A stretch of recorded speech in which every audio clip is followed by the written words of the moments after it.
Aheri times खेड्यातील बातमी शहरापर्यंत.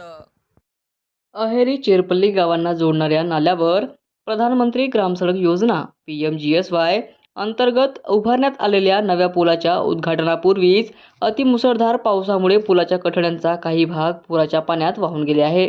या प्रकारामुळे पुलाच्या गुणवत्तेबाबत नागरिकांमध्ये प्रश्नचिन्ह निर्माण झाले आहे. अहेरी चेरपल्ली मार्गावर पूल नसल्याने अनेक वर्षांपासून गावकऱ्यांसह शाळकरी विद्यार्थ्यांना अहेरी मुख्यालयात ये जा करताना मोठ्या अडचणींचा सामना करावा लागत होता.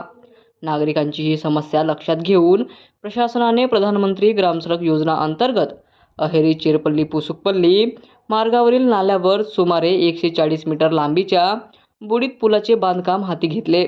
सुमारे 5 कोटी रुपयांहून अधिक निधीतून उभारण्यात आलेले हे काम मे 2026 अखेरीस पूर्ण झाले होते. मात्र गेल्या 4-5 दिवसांपूर्वी झालेल्या अतिवृष्टी व मुसळधार पावसामुळे आलेल्या पुराच्या पाण्याने पुलाच्या कठड्यांना तडाखा बसला. विशेष म्हणजे पुलाचे उद्घाटन होण्यापूर्वीच ही घटना घडल्याने स्थानिक नागरिकांनी बांधकामाच्या दर्जावर प्रश्न उपस्थित केले आहेत.